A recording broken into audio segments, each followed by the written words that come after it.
CM योगी ने वक्फ board को लेकर बड़ा हमला बोला है। सीएम योगी ने कहा है कि वक्फ के नाम पर जगह जगह पर कब्जे किए गए हैं, लेकिन यूपी में माफियागिरी अब नहीं चलेगी। वक्फ संशोधन बिल पर समाजवादी पार्टी ने एक बार फिर से बीजेपी पर निशाना साधा है।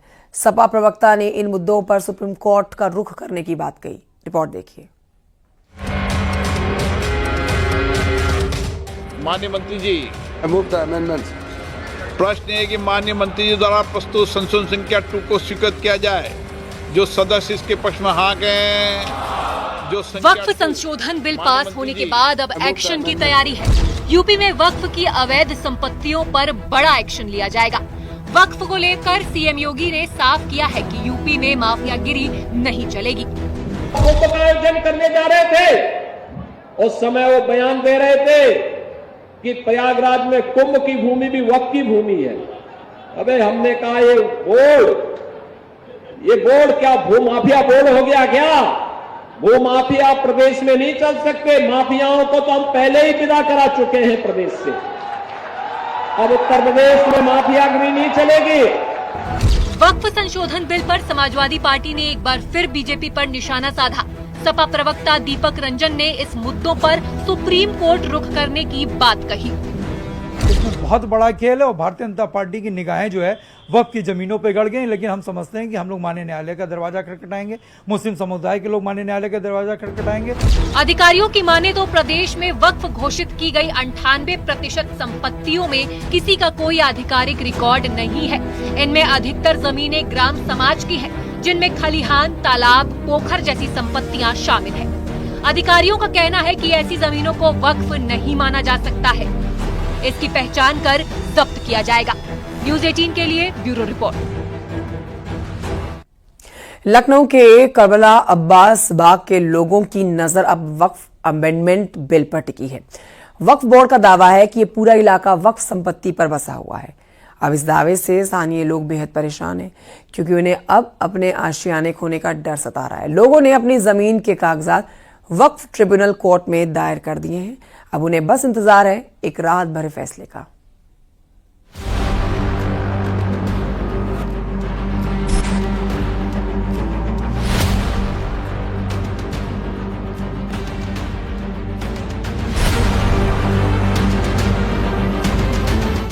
लखनऊ के ठाकुरगंज इलाके में मौजूद करबला अब्बास बाग बीते कई महीनों से चर्चा में है।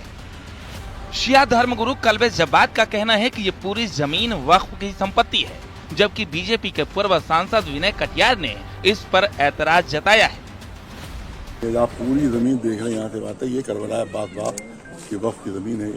पीछे के करबला बनी हुई है, इसके पीछे की जमीन है। इसके सारे कागज मौजूद हैं और सारे पत्रावलियाँ सब मौजूद हैं। वक्फ बोर्ड में दर्ज है ये। और यहाँ के ऊपर बेमानियाँ करके इन लोगों ने नकली दस्तावेज बनाए हैं। तो वो दुबग्गा नहीं बल्कि थाना ठाकुरगंज क्षेत्र की वो ज़मीन है और पूरी तरीके से एक शख्स, कुछ लोग जो कहते हैं ये वफ़ की जगह नहीं है और कुछ लोग कहते हैं ये जगह वफ़ की है। तो बहरहाल अभी तक के मामला जो है वो न्यायालय में है। इस इलाके की तकरीबन 10 लाख स्क्वायर फीट जमीन पर वक्फ बोर्ड ने अपना दावा पेश कर दिया है। इस विवाद ने न सिर्फ यहाँ के निवासियों की नींद उड़ा दी है, बल्कि कई नए निर्माण कार्य भी ठप हो गए हैं। ये पूरा मामला अब वक्फ ट्रिब्यूनल कोर्ट में विचाराधीन है। इलाके के तमाम लोगों ने अपने मकानों और जमीन की रजिस्ट्री, लीज और टैक्स से जुड़े दस्तावेज कोर्ट में पेश कर दिए हैं। मौलाना के द्वारा कहा गया कि ये करबला की कौन मौलाना?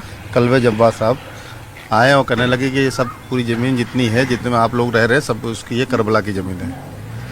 तो हम लोगों को एक नोटिस भी वहाँ से इशू करी गई वक्फ बोर्ड से। हम लोगों ने अपने अपने कागज़ वहाँ पे पेश किए, तो वहाँ पे भी हमने कागज़ दिखाए, तो वहाँ से भी रिपोर्ट बन के आई है कि ऐसा है कि वक्फ बोर्ड की ज़मीन ये नहीं पाई गई। ये नहीं पाई।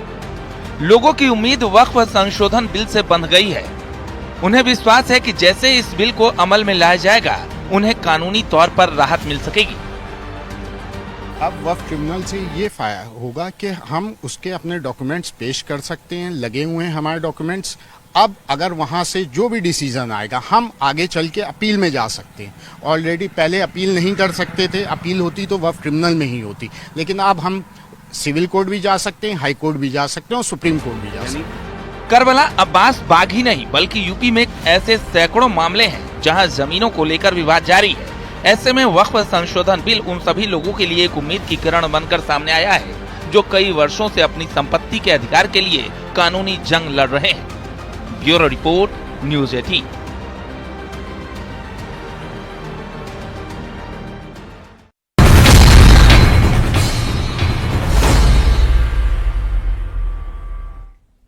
वक्फ बिल पास होने पर सीएम धामी एक्शन में है। मुख्यमंत्री ने जहां एक और इस बिल को पारदर्शी और संवैधानिक अधिकारों की रक्षा की दिशा में एक महत्वपूर्ण कदम बताया, तो वहीं उत्तराखंड में वक्फ संपत्तियों की जांच कराने की अब बात कही है। Bill is passed.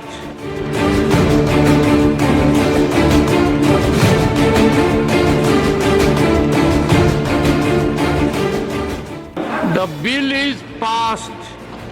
संसद में वक्फ बोर्ड संशोधन नियम पारित होने के बाद सीएम पुष्कर सिंह धामी ने कहा कि ये विधेयक पारदर्शिता, न्याय और सभी नागरिकों के संवैधानिक अधिकारों की रक्षा की दिशा में एक महत्वपूर्ण कदम है।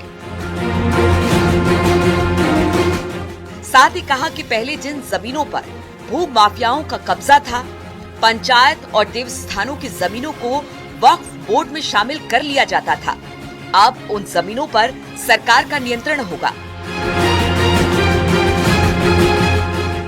और जनहित और विकास के कामों में इसका इस्तेमाल किया जा सकेगा। लंबे समय से देश को इसकी इच्छा थी, जो भूमाफियाओं का कब्जा इन जमीनों पर था और तमाम ऐसी जमीनें जो पंचायतों की थी, देवस्थानों की थी या किसी अन्य विभागों के, इनको भी बिना किसी वक्फ में शामिल कर लिया जाता था। अब वो सब जमीनें जो है उस क्राइटेरिया से बाहर आएंगी, इसमें अनेक काम हो सकेंगे। उत्तराखंड में वक्फ की 5183 संपत्तियां हैं। साल 2003 में वक्फ के पास 2078 संपत्तियां थी, जो बीते सालों में दुगुनी से भी ज्यादा बढ़कर 5000 से ज्यादा हो गई। वक्फ की इन संपत्तियों में मस्जिद, मदरसे, कब्रिस्तान के अलावा कई कमर्शियल प्रॉपर्टीज हैं। इसके साथ ही उत्तराखंड में वक्फ के पास बड़ी मात्रा में कृषि भूमि भी है, जिन पर अवैध कब्जे हैं। सीएम धामी ने कहा कि उत्तराखंड में वक्फ की जमीनों में कई हजारों की बढ़ोतरी हुई। हम इसकी जांच करवाएंगे और जनहित के बहुत सारे ऐसे मामले हैं, कई हजारों, उत्तराखंड बनते समय जो संख्या थी उसमें कई हजारों की बढ़ोतरी हुई है। हम इसकी जांच करवाएंगे, इस पर काम करेंगे और जनहित के कामों को इस पर आगे बढ़ाएंगे। ये सारी जमीनें सरकार में आएंगी और जन उपयोग के काम आएंगे। अनेक विपक्ष हमेशा तुष्टीकरण की राजनीति करता रहा है। प्रधानमंत्री आदरणीय मोदी जी के नेतृत्व में नवाचार देश के अंदर हो रहे हैं, नए कानून लाए जा रहे हैं और जो देश की तरक्की में जिनसे योगदान हो सकता है, देश की तरक्की, गति, उन्नति, प्रगति बढ़ सकती है, वो सारे काम, वो सारे ऐतिहासिक निर्णय लिए जा रहे हैं। ये भी बहुत ऐतिहासिक निर्णय जो है, मैं आदरणीय प्रधानमंत्री जी को और पूरी केंद्र की सरकार को बहुत बधाई देना चाहता हूँ। संदेश साफ है कि अब वक्फ कानून बनने के बाद धामी सरकार वक्फ की इन संपत्तियों की जांच कराएगी और इनका रिकॉर्ड देखेगी। ऐसे में संपत्तियों पर काबिज वक्फ बोर्ड और अवैध कब्जेदारों में हलचल है। Bureau report, news 18। अब सियासी हंगामे के बाद आखिरकार वक्फ बोर्ड संशोधन विधेयक सदन में पास हो गया, जिसके बाद उत्तराखंड में शुक्रवार को बीजेपी ने मास्टर स्ट्रोक खेलते हुए मुस्लिम महिलाओं को ही आगे रख दिया और संशोधित विधेयक की उपलब्धियां गिना दी।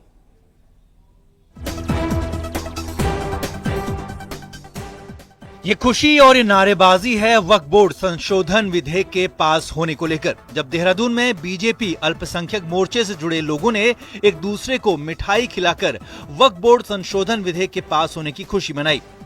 मुस्लिम महिलाओं का कहना है कि ये विधेयक देश के विकास में अहम भूमिका निभाएगा, जबकि मुस्लिम समुदाय से जुड़े लोगों को गैर मुस्लिम महिलाओं को वक्फ में एंट्री से कोई ऐतराज भी नहीं है। लोगों ने पीएम मोदी को धन्यवाद दिया है। तो धन्यवाद देना चाहते हैं मोदी जी का और हर मुस्लिम महिलाएं जो जिनको पिछाड़ के बिल्कुल पीछे रखा जाता था, मुस्लिम महिलाओं को जिनकी एंट्री नहीं होती थी, आज वक्फ बोर्ड में उनकी भी एंट्री कर दी है। ये सिर्फ मोदी जी ने ही किया है और वो है तो मुमकिन है, बोलते हैं ना मोदी है तो मुमकिन है, और वही सब हो रहा है। महिलाएं जो बिल्कुल दबा के रखते थे पहले, आज वो महिलाएं दब के नहीं रहेंगी। भारतीय जनता पार्टी और अपने पूरे शीर्ष नेतृत्व का माननीय प्रधानमंत्री मोदी जी का वक्त जो बिल ये संसद, लोकसभा और राज्यसभा में पास हुआ, इसके लिए बहुत दिल की गहराइयों से पूरे अपने अल्पसंख्यक भाइयों और बहनों की तरफ से बहुत ही दिल की गहराइयों से आभार। कांग्रेस कहती है कि बीजेपी ने चुनाव को देखते हुए वक्फ संशोधन बिल को पास किया है और ये सीधे सीधे ध्रुवीकरण की राजनीति है। सीधे सीधे जो है वक्फ की जो प्रॉपर्टी है उनको जो है हड़पने की एक कोशिश की जा रही है और मैं समझता हूँ साजिश के तहत ये सीधे सीधे मैं कहूँ तो कहीं ना कहीं ये ध्रुवीकरण का मामला है और ये वोटों की राजनीति जो है इस मामले में करना चाहती है। आगे जो कहीं ना कहीं जो चुनाव इनके पास जो राज्यों के चुनाव आ रहे हैं उन चुनाव को देखते हुए इन्होंने इस बिल को जो है जल्दबाजी में पास किया। विधेयक पास होने के बाद अब वक्फ की जमीनों में पूरी तरह से पारदर्शिता की बात कही जा रही है, लेकिन मुद्दा गर्म है तो बीजेपी ने उस कम्युनिटी को ही आगे कर दिया है जो सीधे तौर पर इससे जुड़ी हुई है। न्यूज़ 18 के लिए देहरादून से भारती सकलानी की रिपोर्ट। उत्तराखंड में वक्फ की 5000 से ज्यादा संपत्तियां हैं जिन्हें सालों से लोग बिना किराया दिए कब्जाए हुए हैं। साथ ही कुछ जमीनें भूमाफिया की निगाह पर भी हैं। ऐसे में बड़ा सवाल यह है कि क्या नए कानून में इन माफियाओं से वक्फ को निजात मिल पाएगी, वक्फ को निजात दिलाएगा?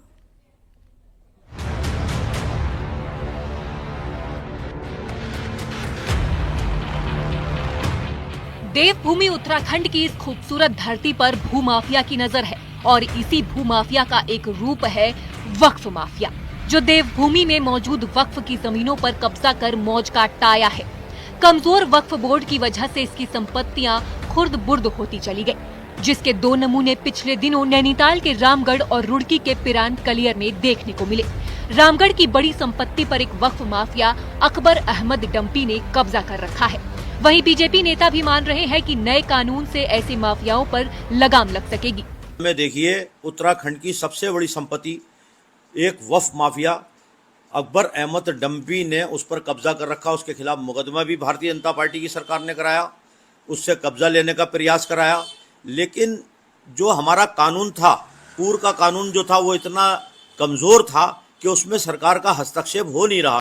जिस प्रकार वक्फ के नाम पर संपत्तियों का दुरुपयोग हो रहा था, जिस प्रकार उसकी आड़ में अवैध काम संचालित हो रहे थे, तो देश प्रमुख है भारतीय जनता पार्टी का लक्ष्य, देश प्रमुख, बाकी चीजें सेकेंडरी है। हालांकि मुस्लिम धर्म गुरु और वक्फ से जुड़े लोग अभी भी ये मानने को तैयार नहीं हैं कि वक्फ कानून में संशोधन के पीछे सरकार की मंशा अच्छी है और वो खुलकर सरकार की मंशा पर सवाल उठा रहे हैं। सरकार 80% की जो मेजोरिटी है, बहुसंख्यक समाज है, उसको खुश करने के लिए सिर्फ और सिर्फ उसको दिखाने के लिए कि हमने अल्पसंख्यक समाज के संग जो उत्पीड़न कर रहे हैं, हम उसको धमका रहे हैं, डरा रहे हैं, बस उसमें वोट बैंक की राजनीति के सिवा कुछ नहीं है। मुस्लिम धर्म गुरुओं का अपना डर है। दरअसल वक्फ का मतलब दान है और ये दान मस्जिद, मजारों, मदरसों, कब्रिस्तान या किसी अन्य धार्मिक कार्यों या गरीबों की मदद के लिए दिया जाता है और इसका वक्फ में दर्ज होना बाकी है। लेकिन यहीं पर अभी तक खेल हुआ है। कई जगह सरकारी और निजी जमीनों को भी वक्फ में दर्ज कर लिया गया, जिस पर बाद में भूमाफियाओं ने कब्जा कर लिया, जिससे ना जमीन बची और ना ही मुस्लिम समाज का भला है। ऐसे में नया कानून इस मनमानी पर शिकंजा कसने वाला है। हल्द्वानी से न्यूज़ 18 के लिए शैलेंद्र नेगी की रिपोर्ट।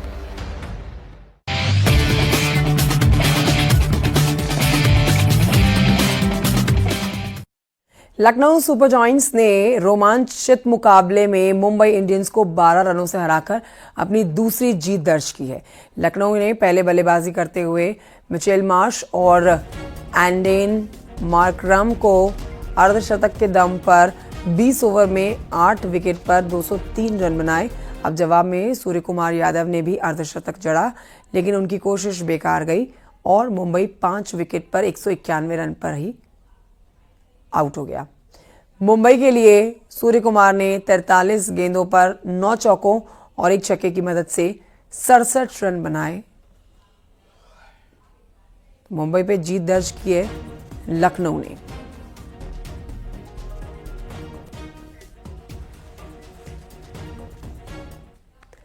आईपीएल में आज 2 मैच खेले जाने हैं, जिसमें आपको बताएं कि पहले मैच में चेन्नई सुपर किंग्स का दिल्ली कैपिटल से मुकाबला होगा। मैच चेन्नई के एमए चिदम्बरम स्टेडियम में दोपहर 3:30 पर खेला जाएगा। एमएस धोनी आज कप्तानी कर सकते हैं, क्योंकि सीएसके के कप्तान ऋतुराज गायकवाड़ इंजर्ड हैं और इस सीजन में दिल्ली कैपिटल्स ने अब तक 2 मैच खेले हैं। दोनों ही में उन्होंने जीत दर्ज की है। चेन्नई सुपर किंग्स ने अब तक 3 मुकाबले खेले हैं, जिसमें से उन्हें सिर्फ 1 में जीत मिली है और 2 मुकाबलों में उन्हें हार का सामना करना पड़ा है। दूसरे मुकाबले में पंजाब किंग्स का सामना राजस्थान रॉयल्स से होगा। पंजाब किंग्स ने 2 मैचों में 2 जीत के साथ पॉइंट टेबल में टॉप पर अपनी जगह बनाई है, तो वहीं राजस्थान को 3 मैचों में से 2 मैच में हार का सामना करना पड़ा है।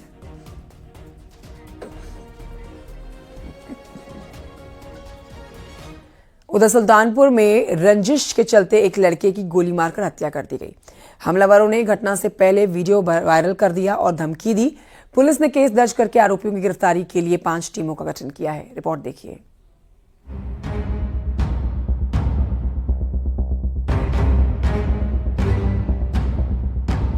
सुल्तानपुर में हत्या की सनसनीखेज घटना सामने आई है। कादीपुर कोतवाली क्षेत्र में आपसी रंजिश में एक लड़के को बदमाशों ने गोली मार दी और हवा में फायरिंग करते हुए भाग निकले। गंभीर हालत में उसे सीएचसी कादीपुर ले जाया गया, जिसके बाद मौत हो गई। बदमाशों ने घटना से पहले एक वीडियो के जरिए धमकी दी थी। मलिकपुर नोनरा निवासी 26 साल का राकेश विश्वकर्मा गुरुवार रात घर से निकला। कुछ ही दूरी पर बाइक सवार बदमाशों ने उसे गोली मार दी। आपसी विवाद में हत्या की आशंका जताई जा रही है। 3 अप्रैल 2025 की रात्रि 9:30 बजे थाना कादीपुर क्षेत्र में एक व्यक्ति को गोली लगने की सूचना प्राप्त हुई। पुलिस तत्काल मौके पर पहुंची और घायल व्यक्ति को इलाज हेतु अस्पताल ले जाया गया, जहां इलाज के दौरान उसकी मृत्यु हो गई। पुलिस की शुरुआती जांच में आपसी रंजिश की बात सामने आई है। कुछ संदिग्ध लोगों को पुलिस ने हिरासत में लिया है और पूछताछ कर रही है। परिजनों के तहरीर पर पुलिस ने 6 लोगों के खिलाफ मुकदमा दर्ज किया है। हमलावरों को पकड़ने के लिए क्राइम ब्रांच समेत 5 टीमें लगाई गई हैं। परिजनों से प्राप्त तहरीर के आधार पर नामजद अभियुक्तों के विरुद्ध सुसंगत धाराओं में अभियोग पंजीकृत कर लिया गया है। गिरफ्तारी हेतु टीमों का गठन कर दिया गया है। शीघ्र ही अभियुक्तों की गिरफ्तारी की जाएगी। अग्रिम विधिक कार्रवाई प्रचलित है। पुलिस हत्या की इस वारदात में शामिल आरोपियों की गिरफ्तारी के लिए ताबड़तोड़ दबिश दे रही है। अधिकारी दावा कर रहे हैं कि हमलावर जल्द ही सलाखों के पीछे होंगे। सुल्तानपुर से अजीत गिरी, न्यूज़ 18। उधर महोबा में हर्ष फायरिंग में लापरवाही से चली गोली से एक लड़के की जान चली गई है। पुलिस ने मुकदमा दर्ज करके आरोपियों की हिरासत अब उनको ले लिया हिरासत में और घटना की जांच शुरू कर दी है। रिपोर्ट देखिए।